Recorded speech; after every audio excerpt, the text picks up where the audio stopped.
A propósito de escuchar sus palabras, se me venía un poco a la mente la idea de que el patrimonio tiene varias dimensiones, podríamos situar tres por lo menos, lo que es el valor del patrimonio, que está definido por su materialidad y su usabilidad. Está la valoración, que son los criterios que empleamos para poder determinar esos valores de los objetos que van mucho más allá de la materialidad.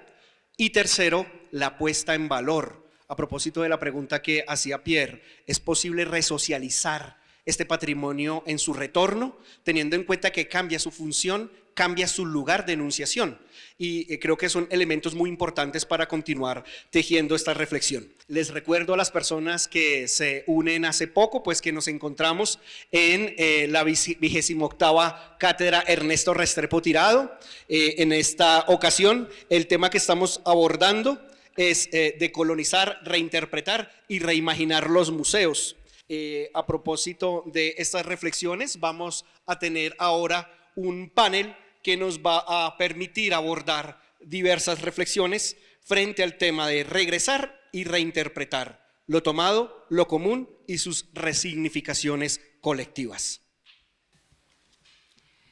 En este panel nos acompañan Óscar Aníbal Leone Moyano, con un interés claro en develar las tensiones presentes entre las relaciones cuerpo-naturaleza en el sur global.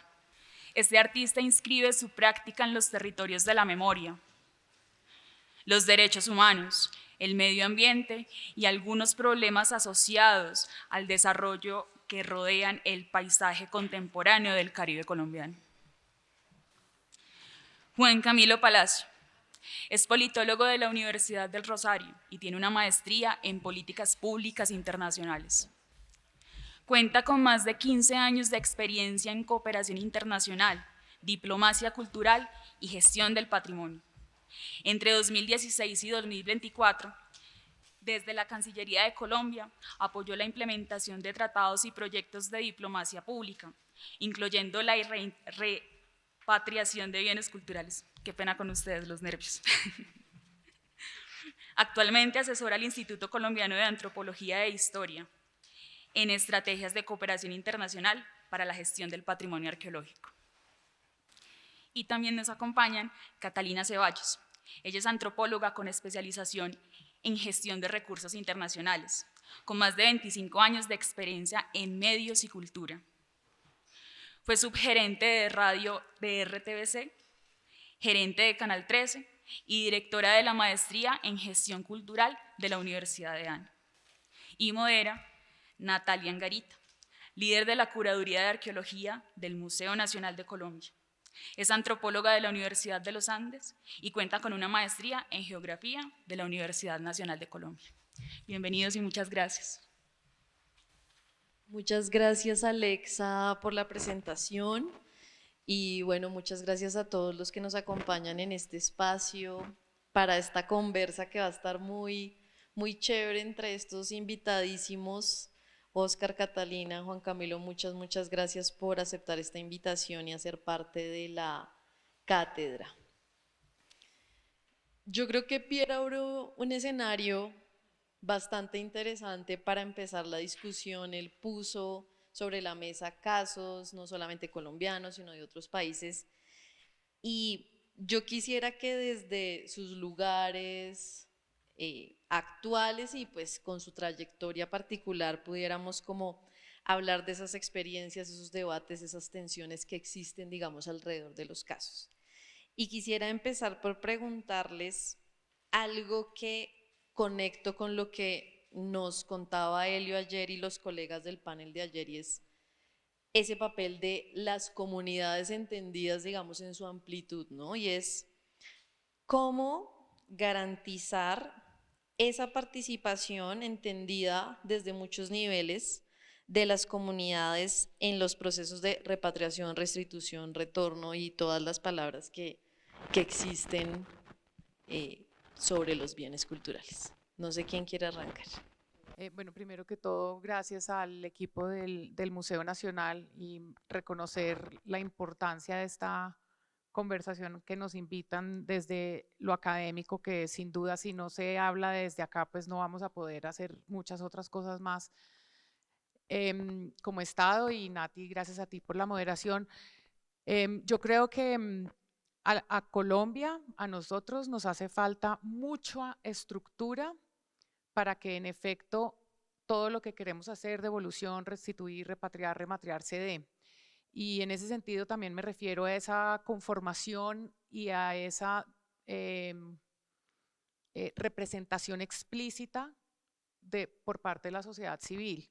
Digamos, acá tenemos las dos sentencias, el retorno para la restitución de las piezas líticas de San Agustín, así como la de la colección Quimbaya. Ambas vienen de parte de la sociedad civil, pero también vienen desde ese lugar de una demanda, digamos, ustedes como Estado lo tienen que hacer, pero nosotros como colombianos no reconocemos esa sociedad civil como una fuerza importante para garantizar ese retorno. Y cuando digo que eso no existe es porque tampoco existe un marco regulatorio para la devolución, tampoco existen los recursos financieros.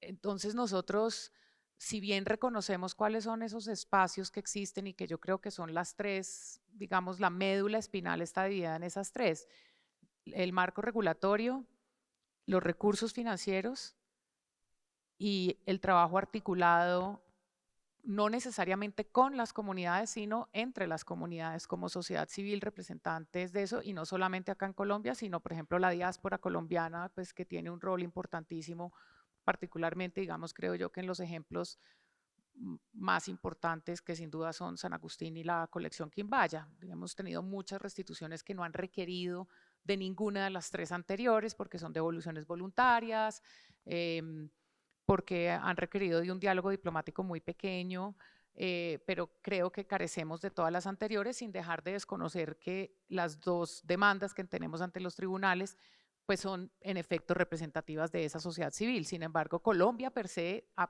creo que empieza a reconocer una sociedad civil a partir de, en un inicio, en los movimientos sociales de los años 70 y tal vez antes de la posesión del presidente Gustavo Petro, cuando empiezan estos movimientos sociales y se empiezan a reconocer también unos jóvenes que llevaban unas banderas, unas mujeres que llevaban unas banderas, unos músicos de los territorios que llevaban unas banderas, y creo que Colombia carece y nos ha faltado construir realmente ese significado de lo que son esas comunidades y esa sociedad civil que tiene que ser necesariamente independiente e integradora y articuladora, pero no siempre tiene que estar, digamos, en un lugar en el mismo lugar de esa democracia. Pueden perfectamente interpelar al Estado y creo que de eso se trata.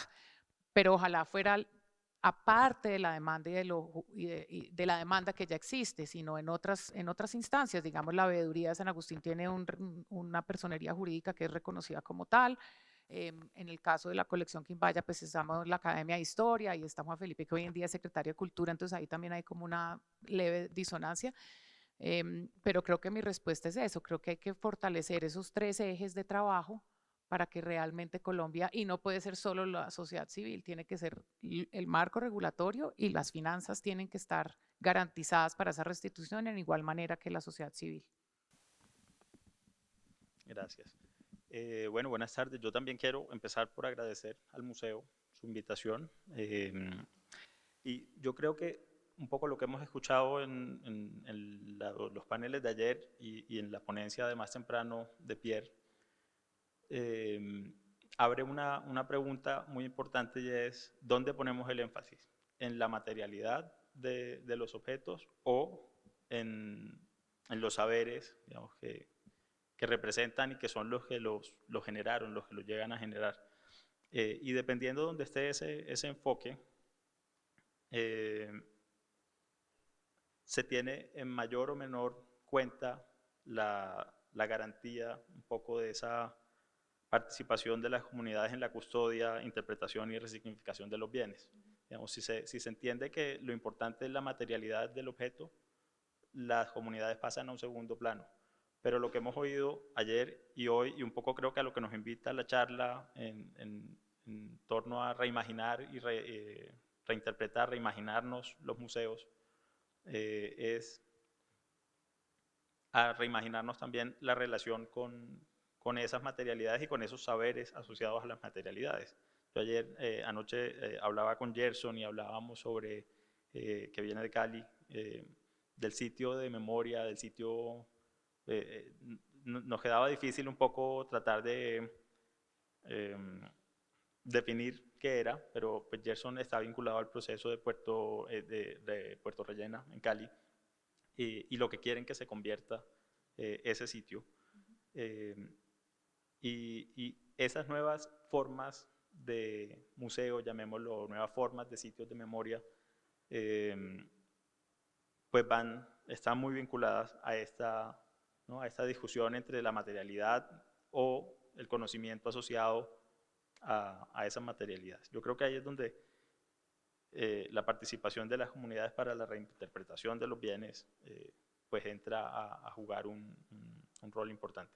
Y hay una idea adicional que quisiera poner sobre la mesa, y es el rol del museo en torno a los bienes, digamos, porque es un museo el que nos invita hoy a hablar y porque es un museo el que asumimos que debe ser el lugar al que deben llegar los bienes.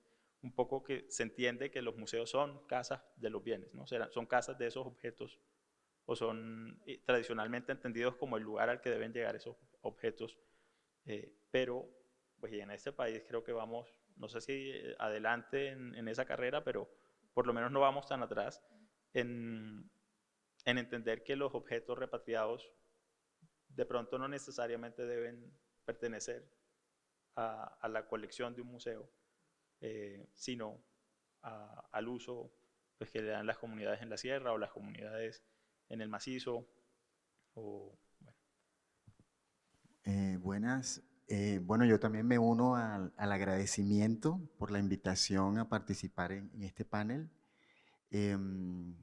sobre todo porque en este momento yo estoy viviendo como la trasescena de un proceso que empezamos desde de un interés como ciudadanos, detrás de una pieza que se encuentra en el Museo del Louvre, Tayrona. Voy a hablar de eso con un poco de discreción porque estamos el proceso se está desarrollando. Entonces voy a hablar un poco de manera cifrada, pero también para contar un poco develar algunas filigranas que están detrás de ese proceso y que de pronto generalmente no se conocen. Y como artista he tenido la oportunidad de coincidir con un momento, con una coyuntura histórica,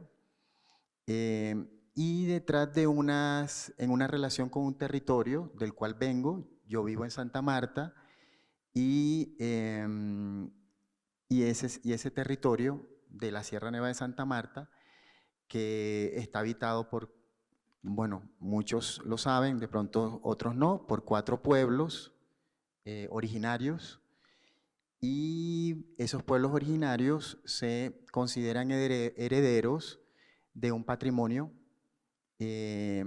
material que fue saqueado, que es producto de un saqueo sistemático, y parte de esos objetos sabemos que reposan en muchas colecciones privadas o públicas.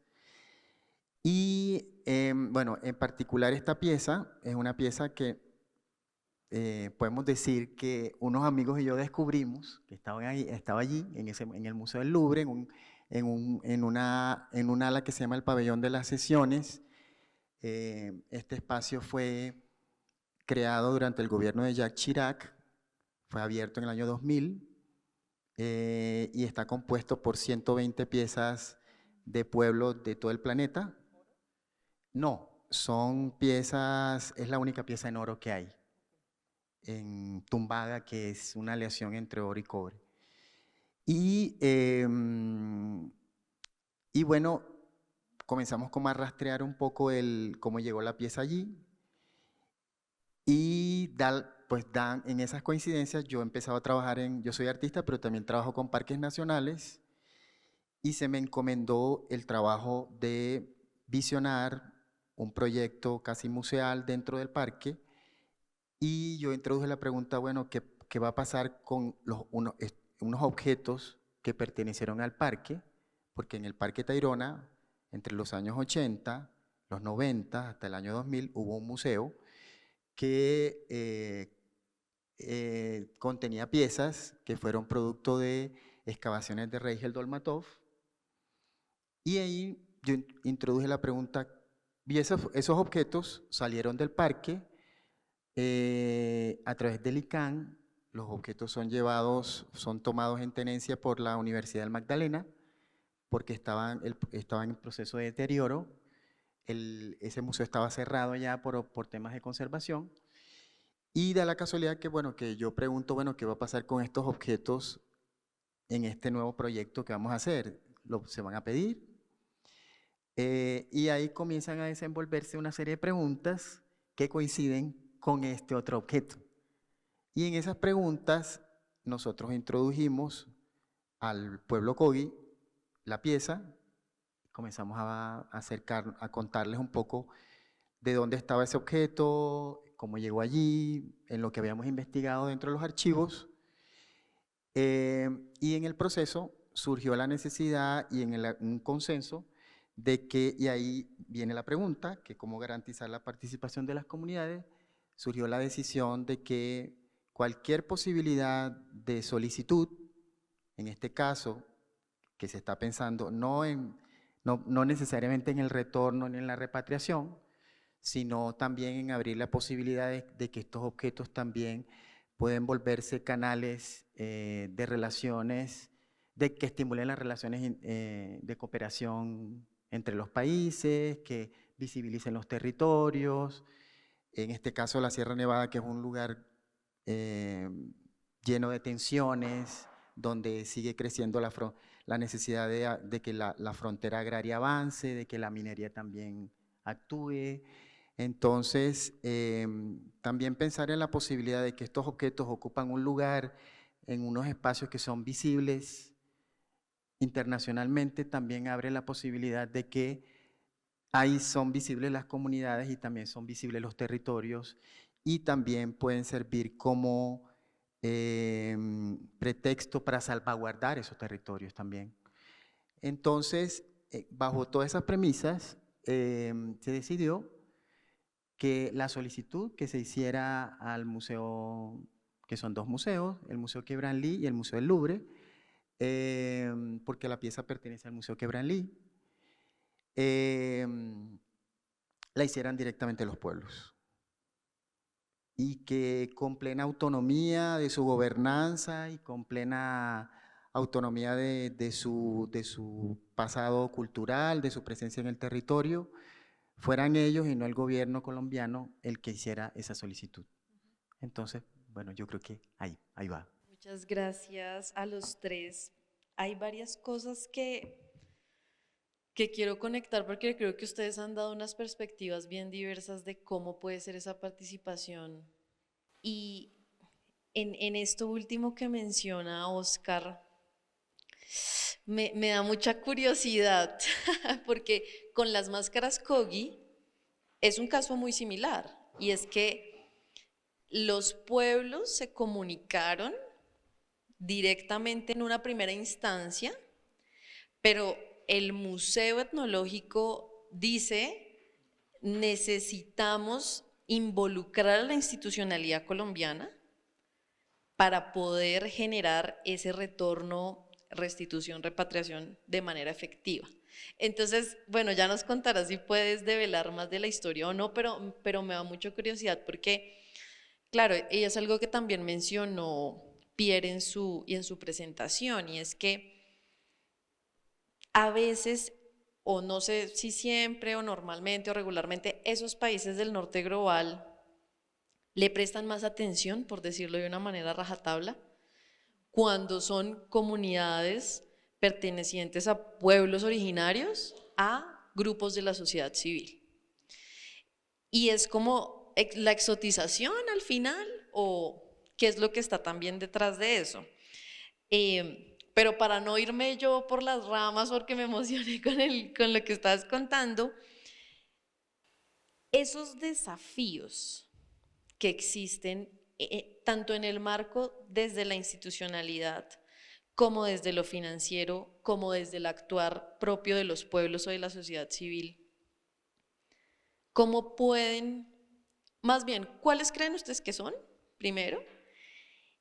Y cómo se pueden superar de cierta manera para que esos desafíos o legales, institucionales, financieros, no sean los que frenen el proceso. Porque ahí yo me adelanto a dar la respuesta de lo que yo creo, ¿no? Y es como muchas veces el marco jurídico ya es un limitante, ¿no? O porque no hay, o porque aquí es uno y en el otro país es otro. Entonces, bueno, yo no les robo más la palabra, pero quiero que pensemos por ahí, como en esos desafíos. Yo voy a, pues, vuelvo al, más o menos por ahí va. Yo creo que sí tiene que haber una acción diplomática, pero esta es una diplomacia que se estrena con este deber, con este gobierno. Esta no es una diplomacia, digamos, que esté dentro, en la academia diplomática no se enseña temas de patrimonio, ¿no? Esto es una novedad para la diplomacia y significa que esa diplomacia tiene que enfrentarse al país anfitrión, a quien los está recibiendo. Entonces, ese pensamiento hegemónico, sobre todo en los países del norte, se siente mucho. Hay un eurocentrismo arraigado a esas relaciones diplomáticas y la diplomacia per se es un accionar bien conservador y bien eurocentrista, ¿no? Entonces, esa acción diplomática es para mí es uno de los primeros desafíos y es cómo los embajadores y las embajadoras se pueden enfrentar a un diálogo diplomático disruptivo e interpelar a España, ¿no? Pero España pues nos da una feria del libro enorme. España tiene unos invitados espectaculares para los festivales de cine. España tiene la cooperación española con un sitio muy significativo en Cartagena. Entonces, ahí puede haber un cierto roce y yo soy de las personas que creo y creo que todas las personas que estamos acá creemos que el debate es necesario. Yo no creo que no coincidir sea per se malo. De hecho, creo que debatir pues es un acto de democracia y es un acto humanista ante todo, ¿no? Y es permitir ese diálogo. Entonces, pero creo que allí hay un desafío. Pues yo lo veo desde la Cancillería. A ratos es difícil ver que ellos puedan entrar y lo primero que dicen, no, pero es que eso fue declarado patrimonio por esa nación. ¿Y qué? Pues no importa, hablemos. No pasa nada. Es que hablar no te quita nada.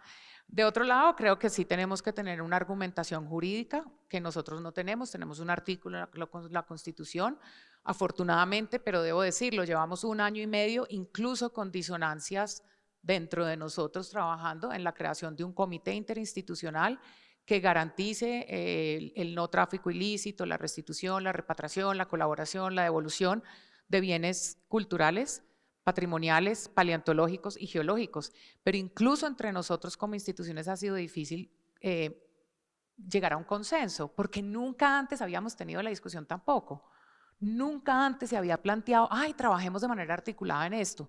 Entonces, creo que estamos muy en una etapa, muy en una fase 1 o casi que 0 de construir un marco regulatorio.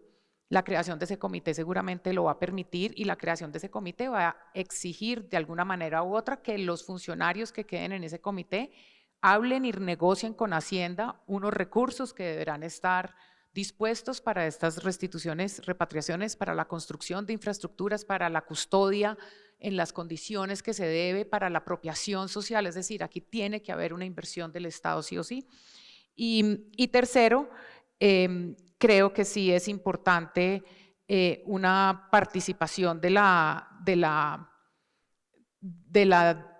sociedad como una presión adicional por parte de historiadores y de personas que representen movimientos de memoria, no ante tribunales, sino en estos escenarios académicos, un activismo digital y creo que como sociedad, es decir, hay una cosa que a mí me parece muy interesante y es cuando se habla del retorno de piezas, es un lugar en donde las orillas polarizadas de lo político se unen. Siempre ha sido una noticia positiva. O sea, la revista Semana, que lo que más hace es hablar mal de este gobierno, habla positivamente de este gobierno cuando hay una restitución. Es muy interesante ver cómo incluso la oposición en ese lugar se une seguramente de una manera muy emocional, lo cual está muy bien, pero sí creo que hace falta unos movimientos de memoria mucho más explícitos, y creería que esos son tal vez los 3 desafíos. Bueno, yo creo que ya los ha mencionado Catalina, y en su presentación también Pierre mencionó cuáles eran algunos de esos retos. Yo me quisiera enfocar más en unos un poco más operativos y del día a día. Pues son efectivamente la falta de recursos, es el principal, pues uno de los principales retos, y es que aun cuando hubiera un andamiaje jurídico e institucional que permitiera desarrollar las repatriaciones, muchas veces no hay recursos para llevarlas a cabo. También las limitaciones pues, que van más allá de la legislación nacional y que pasan también por los acuerdos internacionales y multilaterales, las convenciones de la UNESCO que existen, que son como el mecanismo que nos permitiría avanzar hacia las repatriaciones, pues tienen muchísimas dificultades para tratar casos previos a 1970 o incluso muy posteriores a 1970, y la gran mayoría de los casos emblemáticos de repatriación pues son de años anteriores, de muchos años antes de 1970, y las legislaciones efectivamente en los países del centro y periferia, para no llamarlo norte y sur global, la diferencia en las aproximaciones a la propiedad de los bienes también generan una disrupción ahí. Pero yo siento y siento que es que todo el sistema está hecho para jugar en contra nuestra, porque creo que inclusive el propio debate sobre la decolonización de los museos y la descolonialidad es un debate que viene no impuesto, pero sugerido desde el norte. Son los museos del centro los que empezaron a hablar de descolonizarse, y los museos de la periferia también empezamos a pensar en cómo descolonizarnos. Entonces creo que inclusive el debate de la descolonización de los museos nos viene impuesto por el sistema, y no sé entonces el resultado de todas estas reimaginaciones de nuestros museos en la periferia global, qué tan favorable va a ser en últimas si el sistema completo está organizado de manera que nos están imponiendo la manera de repensarnos nuestros propios museos. Bueno, yo creo que voy a hablar como también, empecé hablando un poco de qué nos motivó como a empezar a construir ese proceso, pero yo creo que quiero contar que parte como de ese deseo es un deseo artístico y de comunicación, porque las 3 personas que nos involucramos desde el principio en el proceso son 2 amigos que son documentalistas y que viven en Francia, y yo soy artista. Entonces, desde el principio, el primer desafío o como el deseo que nos movilizó, el eros que tuvo como esa cosa, fue como construir una situación, como movilizar una situación. Y en esa necesidad de movilizar una situación, desde una cosa que evidentemente tiene un índole político, también nos interesaba y nos sigue interesando la poiesis que eso tiene, ¿sí? Asumiendo también un poco desde lo que yo creería que diría Joseph Beuys, de pensar en hacer escultura social, ¿sí? Que todos estos procesos implican también una construcción creativa de manera colectiva, ¿sí? Y una participación colectiva, asumiendo que hay como un proceso de creación de algo, una gestación de algo que tiene que ser creativo. Y hablo de esto porque si de alguna manera como adhiriendo a al pensamiento de los pueblos de la sierra, en particular el pueblo Kogi, que es el que nos hemos acercado, y en el proceso con el cual ha habido una interlocución con sus autoridades, tanto políticas como también espirituales, nosotros comenzamos en el proceso como a hacer consultas espirituales. O sea, esto ha tenido un proceso también desde los pueblos de hacer consulta espiritual. Y entre esas consultas espirituales se comenzó preguntando a los mamos si esa pieza debía volver, cuál era la condición de ese objeto en ese lugar. Los mamos dijeron que, por ejemplo, les parecía que era como un prisionero, ¿sí? Y en ese momento, en parte como todo el proceso que hemos vivido, en mi caso como artista, existió la necesidad de ir a visitar ese prisionero. Y esta visita que estamos planteando es como cuando unos parientes van a visitar a otro que está muy lejos, entre eso puede estar en prisionero. Y en mi deseo está como ir a llevarle recuerdos a ese prisionero o a ese pariente. Y en ese eros que moviliza como mi deseo, y ahí como mi voluntad como artista, más que como mediador, asumiendo también que como artista también ocupo un rol de mediador, pero dentro de mi pulsión creativa, surgió la necesidad de construir como un camino de ida hacia a esa pieza que le llevara como recuerdos de este territorio. Porque entre otras cosas, una de las cosas que nos movilizó desde el principio, a nosotros como ciudadanos, y lo que quisimos contarles también a los pueblos, es que esa pieza en ese lugar está escindida de cualquier relato. Es decir, bueno, hay que aclarar que esas piezas vienen del museo del Quebranli, que es un museo antropológico, y que entran se deslocalizan, se desterritorializan de un lugar donde cumplen una función y que acuden a unos discursos y unos relatos que vienen de la antropología. Y lo que pasa es que luego entran a un museo, que es el museo más grande de este planeta, que honra la memoria cultural y artística de Occidente especialmente, ¿verdad? Entonces, allí comienza otro interés, y yo creo que ahí está la particularidad de este objeto frente a otros objetos con los que están creando estos vínculos y estas necesidades de repatriación, rematriación o reconexión, que es la concepción de que este objeto también tiene unas cualidades o que suscita un interés como patrimonio no solamente cultural, sino artístico, ¿verdad? Y a partir de ahí, en mi caso como artista, el desafío ha sido, y hablo del desafío que digo que ha sido porque lo estoy viviendo. El desafío ha sido cómo encontrar esos vasos comunicantes de esa pieza como un patrimonio artístico con la historia del arte.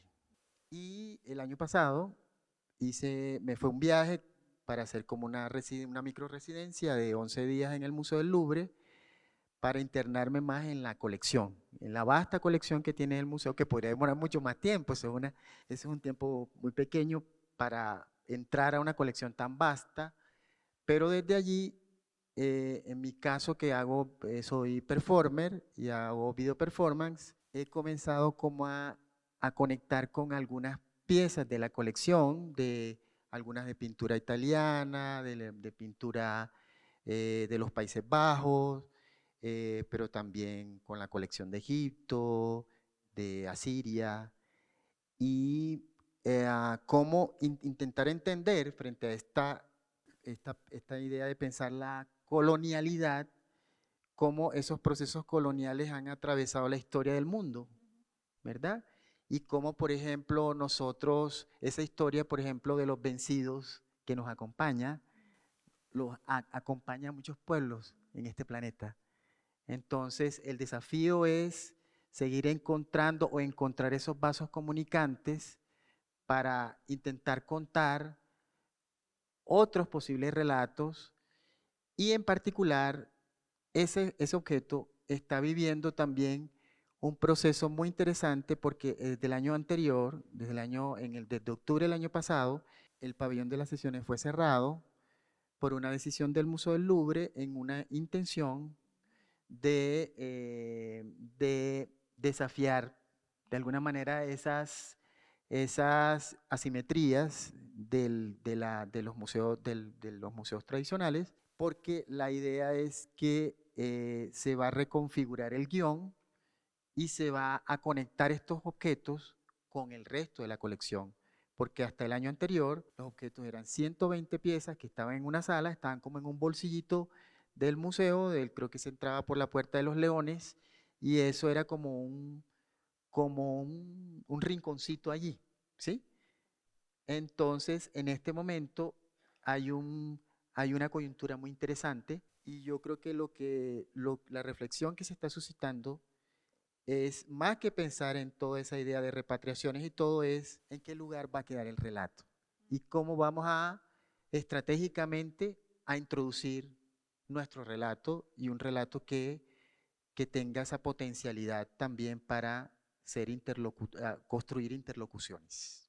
Gracias. Ese punto me encanta porque creo que tú has dado en la clave de algo que ha estado en la discusión.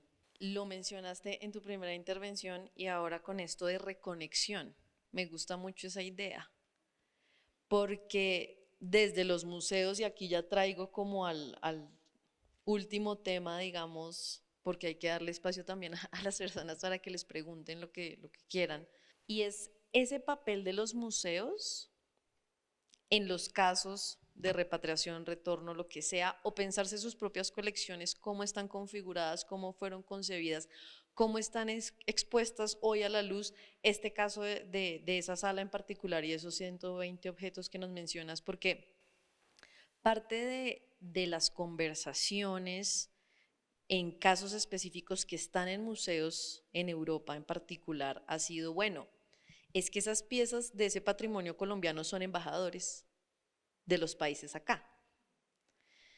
Y claro, hay unas perspectivas que no sé si por lo que nos contaste en la primera es un poco a lo que apuntan con esa pieza, que juegue ese papel de ser embajadora, digamos, de ese pueblo Kogi o de ese territorio. Pero también eso abre la puerta a los nacionalismos que suceden también en otros países, es donde eso es nuestro y tiene que estar aquí, ¿no? Y cómo el espacio físico juega en ese relato, ¿no? Sería hermoso que la conciliación y la conversación pudiera ser sin fronteras y no importa si están allá, acá, sino que estén contando un relato, pero creo que para llegar a ese nivel nos falta mucho en muchos casos, y ahí va la pregunta para ustedes. ¿Cómo creen que se pueden transformar esas prácticas museológicas, curatoriales, de lo que se hace en espacios como este, en casos que tienen que ver con la repatriación, la restitución, el retorno? Yo creo que hay que comenzar por que esos países, como estados, como nación, reconozcan que hubo una violencia colonial que interrumpió nuestro relato y nuestra memoria. Yo vengo hace 2 semanas de ver la colección Quimbaya en el Museo de América y lo mismo que tú acabas de describir, un rinconcito, pero además en un rincón el Museo de América, ¿no? O sea, el Museo de América está detrás de un edificio que está en una montaña en la ciudad y la sala está en el fondo del fondo del fondo, ¿no?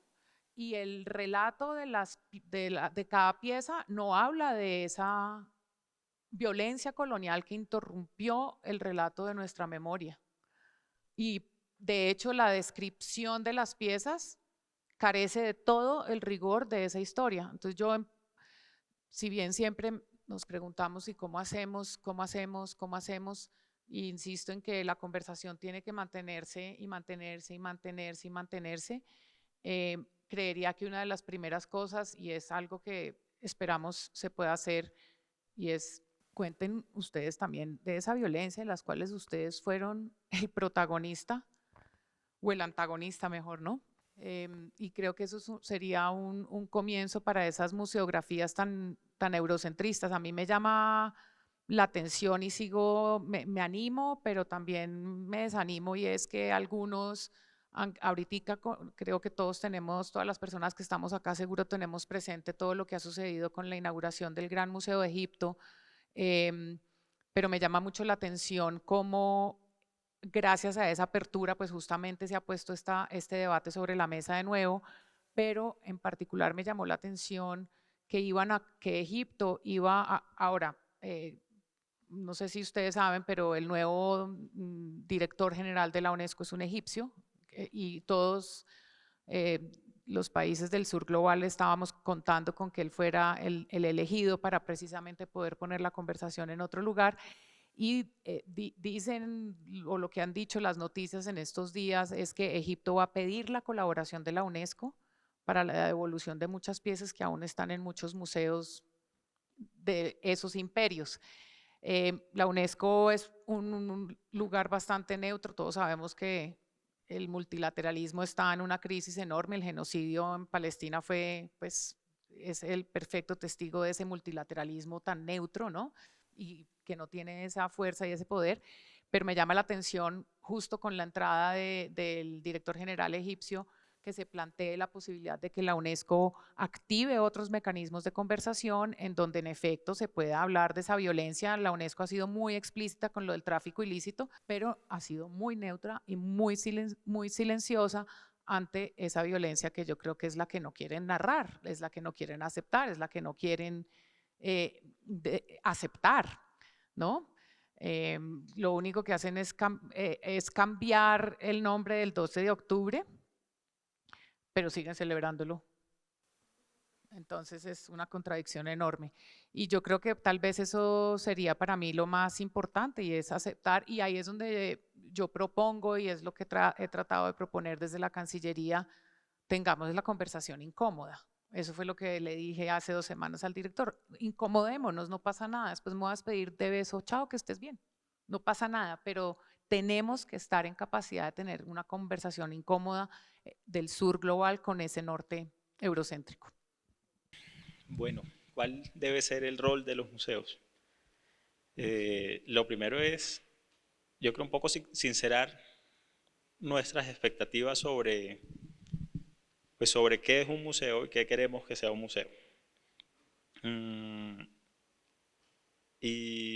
Y tratar de ser ese mediador en una idea, y es la idea del gusto. Yo siento que los museos son sitios que giran en torno a ese concepto tan etéreo que es, pues, el gusto. Los museos están llenos de cosas que nos gustan, las colecciones están formadas de objetos que generan, ¿no? que atraen el gusto de quienes son los directores o las directoras, o han sido históricamente los directores o directoras de los museos, y eso ha conformado las colecciones, y las colecciones se han transformado en instituciones, y hay una definición de qué son, y bueno.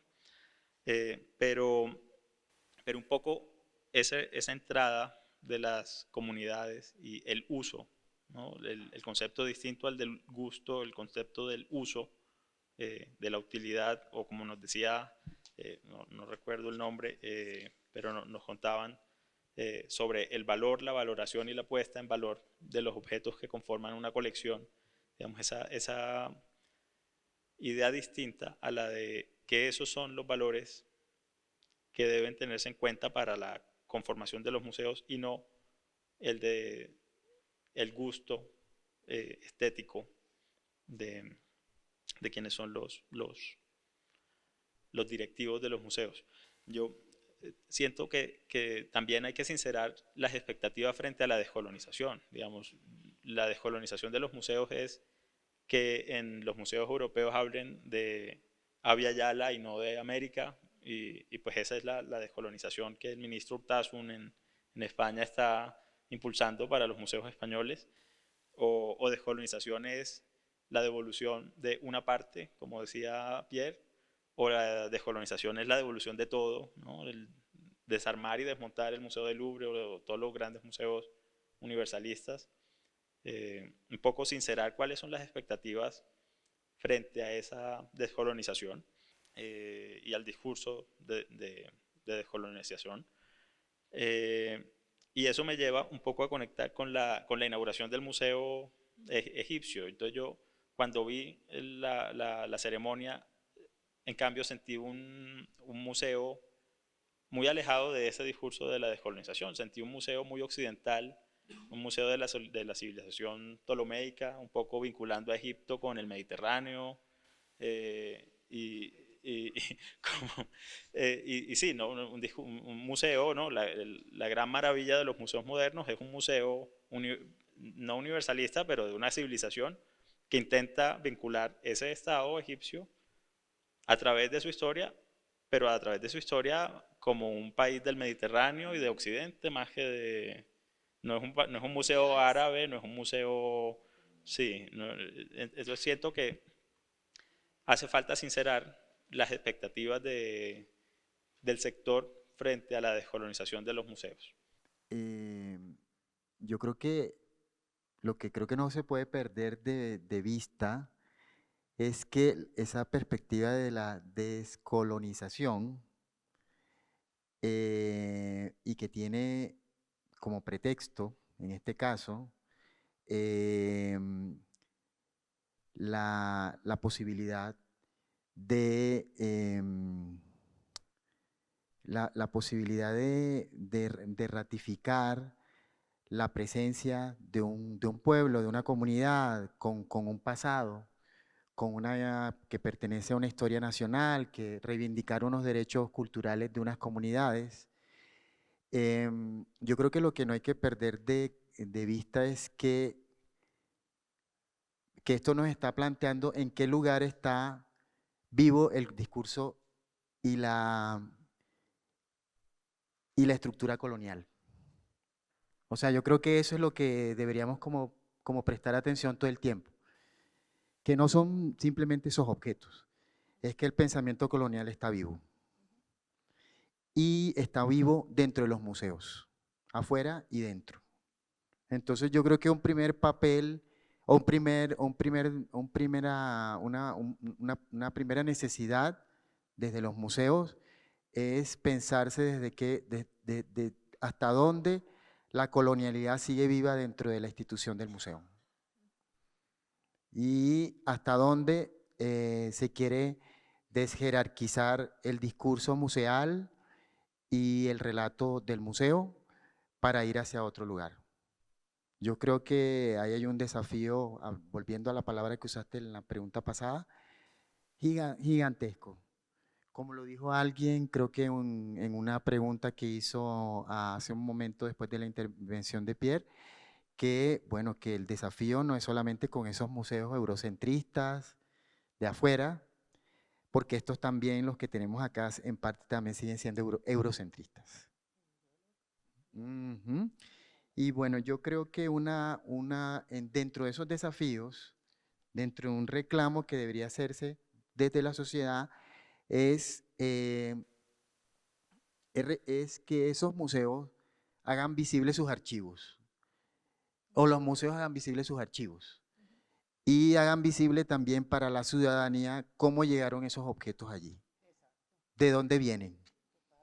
¿Sí? Pues yo no puedo decir algunas cosas que pienso porque son políticamente incorrectas, pero no. Como muchos de estos museos, dentro de esos, algunos nuestros, están llenos de objetos que son productos de saqueos, y no saqueos de hace 3 siglos, 4, sino de saqueos muy cercanos. Entonces, ¿qué pasa con eso?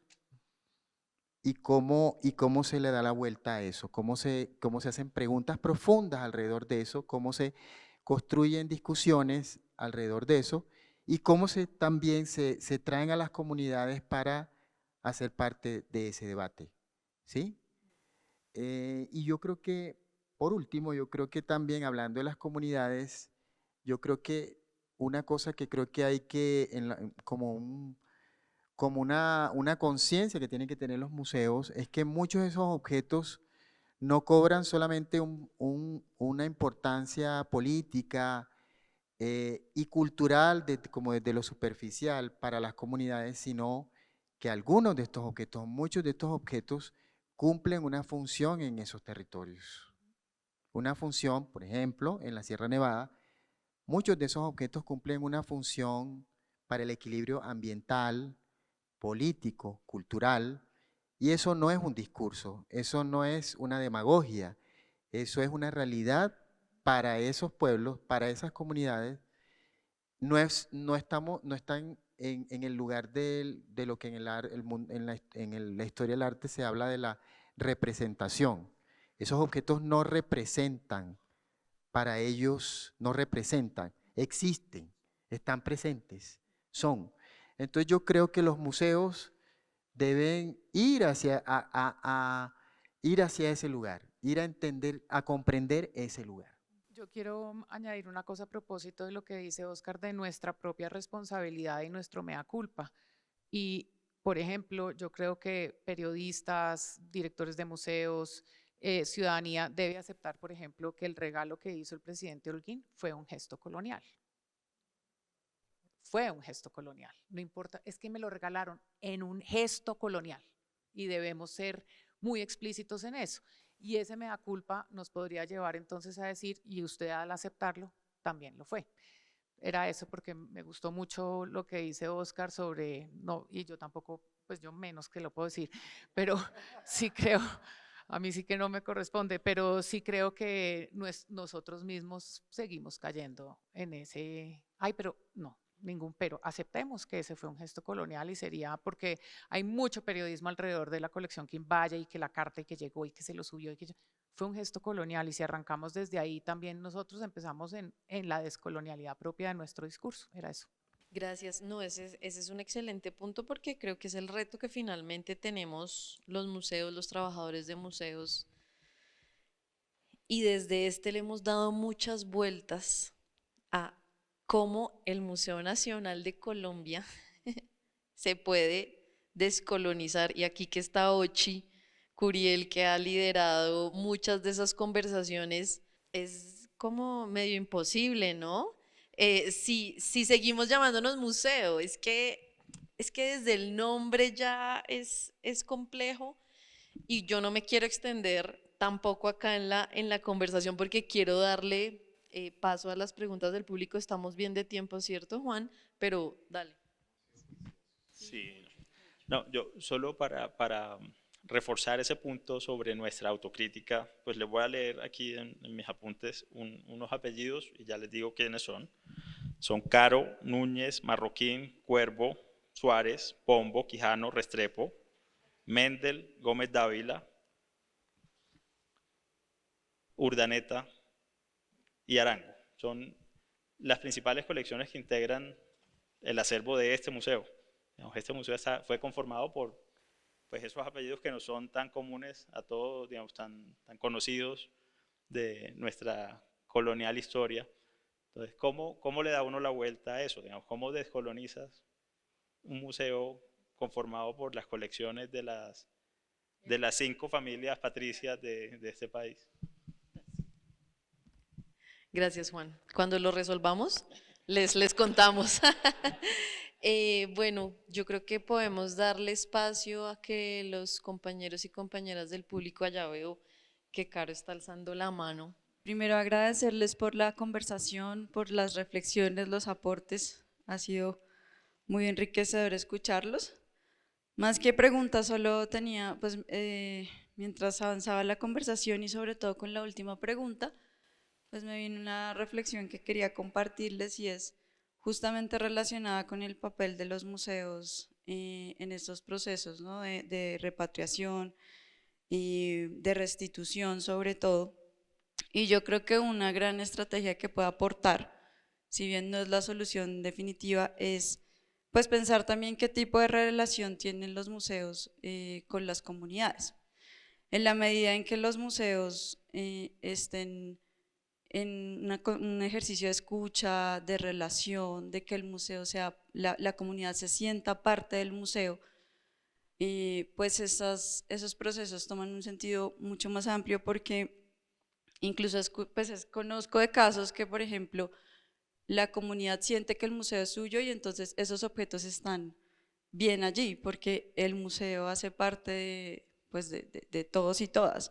Entonces hay una confianza, hay una relación y nos pasó aquí con un proceso con los pueblos de la sierra y una exposición que tuvimos que se llama Tanasanamu, donde después de unos ejercicios de escucha, pues las personas que participaron, los mamos, pues dijeron que había unos objetos que estaba bien que estuvieran acá, otros que ya, por ejemplo, no, pues, no tenían alma, estaban muertos, pero a partir de esa lectura y ese reconocimiento del museo por esas formas de entender esos objetos, esas colecciones, materialidades, patrimonios, que son pues términos tan complejos, pues por lo menos ya esa relación permite, o sea, abre otras posibilidades que cuando la comunidad siente que ese museo pues es un museo allá lejano, donde no estamos representados, donde no hay escucha, pues hay una necesidad, ¿no?, de esa restitución. Entonces, no es, digamos, para todos los casos, pero yo sí creo que mientras la comunidad se sienta parte del museo, pues es mucho más fácil hablar de estos temas. Bueno, muy buenas tardes a todos, todas. Bueno, yo soy Elio Miraña, pues yo vengo del Amazonas y pues la verdad muy agradecido por este espacio, por la invitación. Y he estado escuchando atentamente estos 2 días de conversatorio y la verdad estoy lleno de información, procesando también, empezando por el mismo término de museos y bueno, luego descolonizar, en fin, o sea, nada más quería hacer como un comentario y es, claro, estaba queriendo entender un poquito como el rol que tienen los museos. Digamos, hay unos objetos que están ahí, unas piezas y que cuentan una historia, ¿sí? O sea, es lo que entiendo yo que sucede. Pero luego con las conversaciones que se están dando entiendo también que es que se trata de resignificarlo, ¿no? De encontrar esa historia o ese camino por el cual se llevaron hasta el sitio en donde están, porque hay toda una historia seguramente. Estoy tratando de entender eso porque muchas de las piezas que hay, digamos que están disponibles en colecciones privadas o públicas, pues son algunas de las que quedaron, ¿cierto? Sobre todo cuando hablamos de piezas de oro, porque muchas de esas se perdieron. Bueno, en fin, usted conoce más esa historia que yo. Sin embargo, también estos 2 días estuve visitando algunos espacios que nos recomendaron desde el Museo Nacional y estaba viendo que hay muchas piezas, digamos, de pueblos, sobre todo andinos, ¿sí? O sea, no hay muchas piezas de pueblos amazónicos. Y seguramente eso tiene una razón de ser por lo que ustedes justamente están conversando. Porque, pues, los pueblos amazónicos, nosotros no trabajamos la orfebrería, ¿cierto? Y seguramente esas eran las piezas más buscadas. Nosotros trabajamos cerámica, tejidos, ¿cierto? Plumas, huesos, en fin, ese tipo de cosas. Y hay algunas piezas que han llegado a algunos lugares. Primero fueron llevados por investigadores, ¿cierto? Que les pareció muy importante porque esto hace parte pues de su ceremonia, sus rituales, bueno. Y luego hay otras que fueron llevadas ya en la época, ¿cómo se llama?, de la llegada de los sacerdotes, los capuchinos, ¿sí? Entonces ahí pues hemos encontrado como, pues me han comentado, como en Barcelona, como en París, ¿sí? Pues en Leticia hay un pequeño museo, el Museo Etnográfico, que hace parte del Centro Cultural del Banco de la República. Son colecciones de 3 grupos étnicos, ¿sí? Están ahí. Y hablando con algunos mayores, algunos abuelos, y lo has comentado, muchos de ustedes lo han dicho, decíamos qué piensan ellos sobre eso, ¿cierto? Porque por supuesto hay una idea, un pensamiento referente a esas piezas y otras las que tienen las generaciones más jóvenes. Para los mayores, por supuesto, eso tiene un valor, digamos, espiritual, cultural muy importante, porque hacen parte de piezas ceremoniales. Pero hay una cosa, es que yo soy miraña, ¿cierto? Y pues, digamos, en la Amazonía casi que tenemos las mismas formas y maneras, ¿no? Pero pues yo no puedo decir que así sean todos, voy a decirlo desde lo miraña. Es que los objetos rituales ceremoniales, cuando alguien fallecía, eso se enterraba con esa persona, ¿sí? O se le hacía desaparecer, o si era una maloca, pues se dejaba que se dañara. Digamos, ahí terminaba, ¿cierto? Entiendo que en muchos casos, sobre todo voy a hablar de estos objetos que fueron sacados, traídos por estos capuchinos, que es un poquito raro porque ellos estaban en contra de toda esa ceremonia porque entendían que esto era, no sé, rituales satánicos, y luego entendemos que están acá, bueno, entonces no sé cómo será eso. Los abuelos decían, pues, de alguna forma, eso ya no tiene, por decir así, como un espíritu, ¿no? Porque ya se entendió que cumplió su ciclo y está ahí, están como objetos. Por supuesto, tiene ahora un valor muy importante, y luego voy a decirle en qué. Pero por otro lado, cuando fueron piezas que fueron despojadas, que también sucedió eso, entonces se dice de que ahí hay algo, ¿sí? Ustedes hablan de curaduría, nosotros hablamos de curaciones. Entonces pienso yo y hablamos con los mayores, ¿cómo podría ser ese tema? Porque también llegó a donde nosotros esa idea, ¿será que las pedimos que retornen a nuestros territorios o qué hacemos? Entonces muchos abuelos decían, pues, puede que estén bien allá, o sea, eso ya no tiene espíritu, ya no puede molestar. Pero si lo traemos, hay que hacer todo un protocolo, porque eso no se puede traer por traerlo, pues, en una caja o yo no sé. Entonces ahí es en donde también, seguramente toda esa experiencia que ustedes han tenido con otro grupo es muy importante. Ahora, lo otro también, la generación más joven, ahora sí dicen, esto es muy importante porque muchas de las cosas, de las piezas que están allá, nosotros ya no lo tenemos acá, porque han sido sustituidas por otras formas, ¿cierto? Esos tejidos de los penachos, como decía Pierre, las coronas, como decimos nosotros, tenían un tejido muy especial, que ahora, lamentablemente, nosotros ya no la sabemos hacer. Muchas personas han dicho, oiga, qué bueno ver eso que está allá, porque nos han dicho que está en algún lado. Pues tal vez no es el interés de traer eso, pero ¿cómo podríamos hacer para poder aprender de eso que está ahí? ¿Sí? Eso todavía no está claro para nosotros. Entonces, pues eso está en discusión. De todas formas, el día de mañana voy a ser parte de un conversatorio, creo que está aquí, la moderadora nuestra. Y es que para la parte amazónica, pues nosotros hablamos como de, digamos, usando esa palabra de museos, pues como museos vivos, ¿no? Porque muchos de los objetos que tienen una historia todavía hace parte de la vida de nosotros, ¿sí? Pero esos objetos también cuentan una historia, tienen unos cantos y tienen un consejo.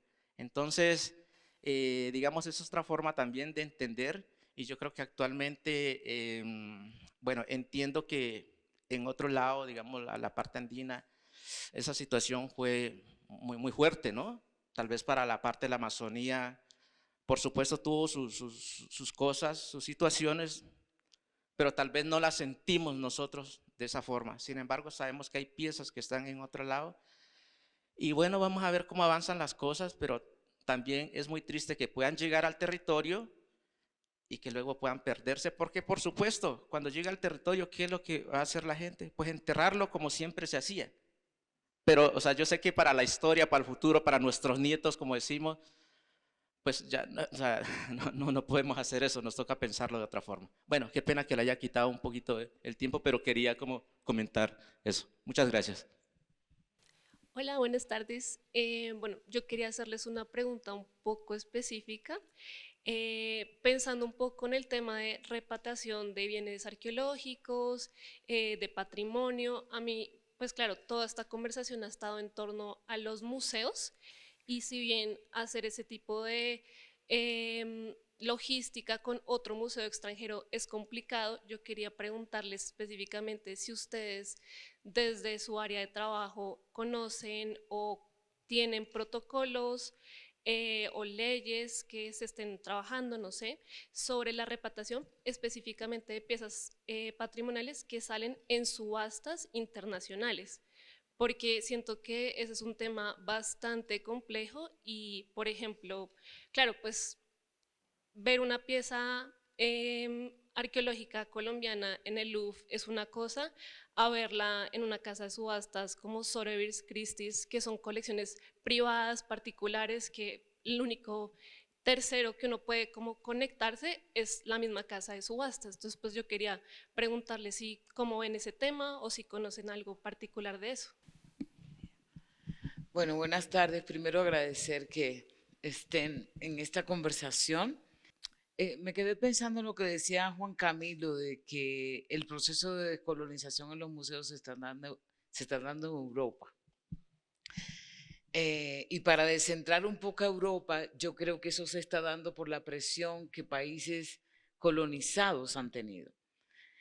¿Por qué si nos volvemos a la misma narrativa otra vez de que empieza en Europa y luego llega aquí? O sea, yo creo que ha sido todo lo contrario, que todo ese proceso se está dando precisamente por toda la presión de pueblos y países incluso que han sido colonizados para eso. A ver, yo creo que en estas instituciones, lo he dicho muchas veces esto, pero yo creo que tenemos que volverlo a decir, a propósito de la pregunta del mismo Juan Camilo, ¿qué es lo que entendemos por descolonización? Yo creo que esa es una pregunta clave. Y es clave porque eso nos lleva a otra pregunta, si es posible que estas instituciones coloniales como los museos, las universidades, el Estado, son posibles de descolonizar.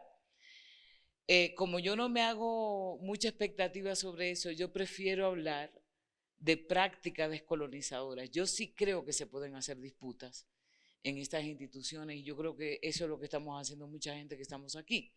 Porque, como dijo alguien, descolonizar el museo significaría ponerle una bomba para que desaparezca, en sentido metafórico, ¿no? Obviamente.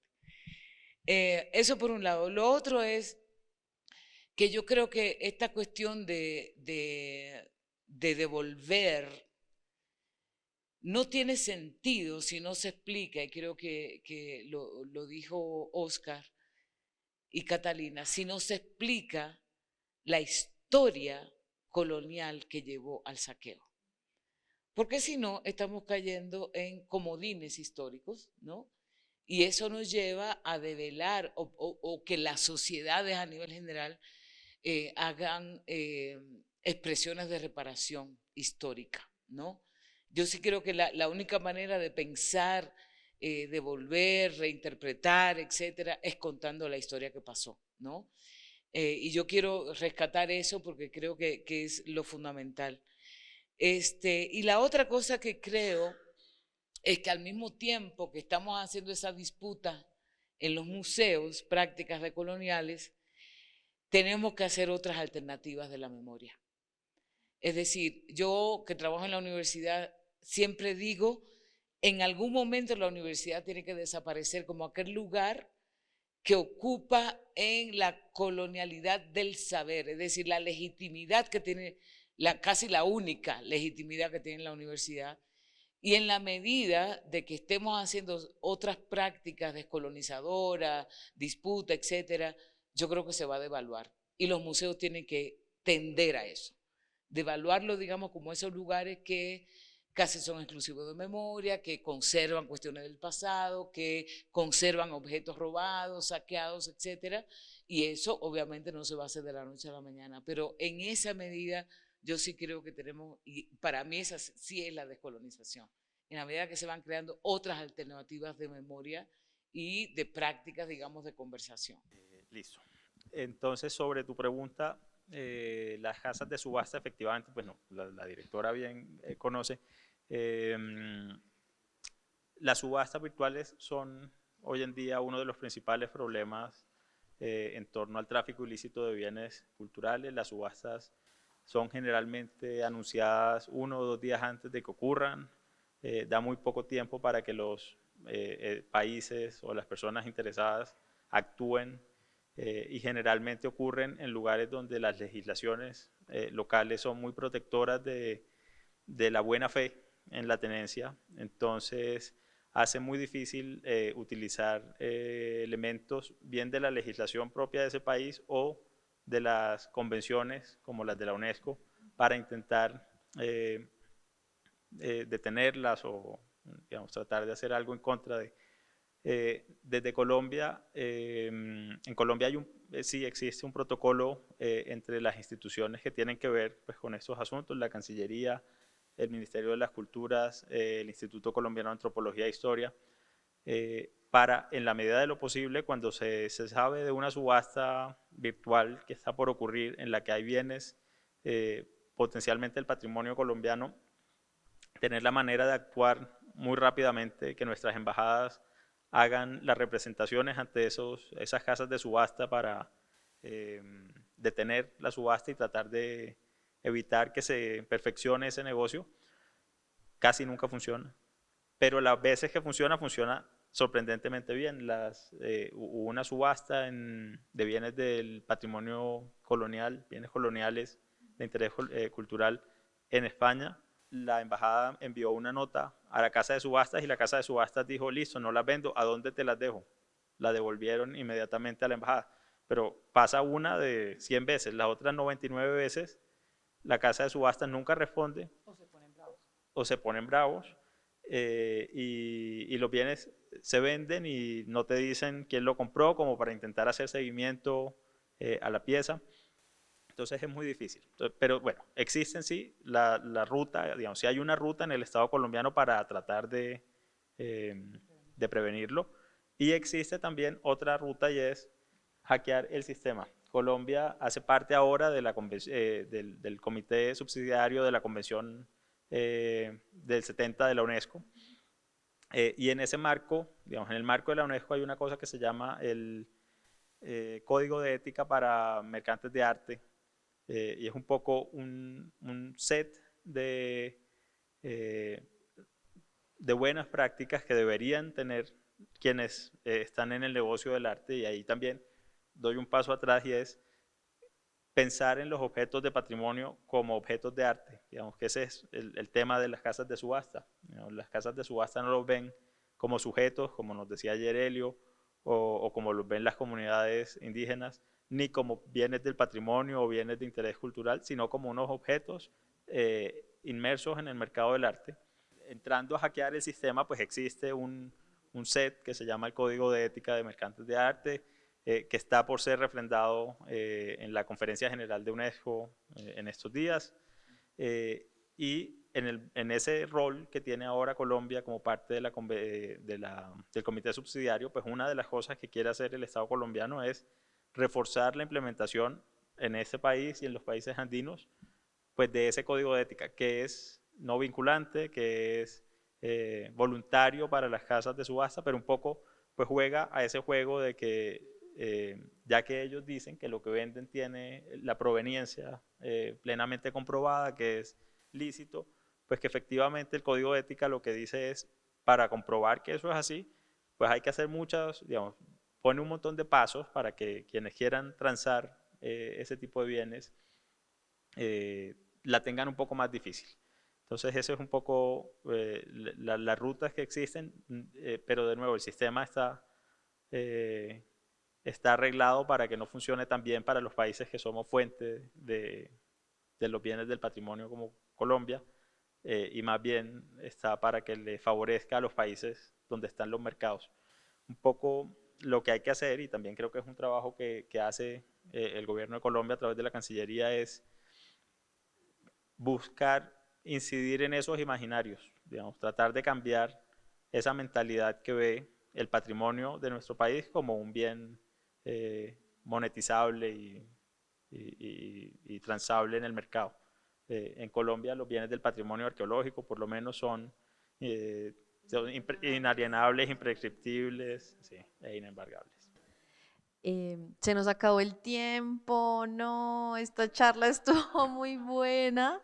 Hay muchos temas que yo quisiera seguir conversando con ustedes. El tráfico ilícito es un tema que podríamos dedicar una cátedra entera al tráfico ilícito de bienes culturales y cómo eso afecta todos estos procesos de los que hablamos. Pero bueno, será para la próxima. Muchas gracias en serio por compartir con nosotros todas sus experiencias, los desafíos, las prácticas, cómo vemos una luz al final en esas prácticas decoloniales que nos propone Ochi. Gracias, por supuesto, a ustedes por participar, por estar atentos y les pido que demos un fuerte aplauso a nuestros colegas.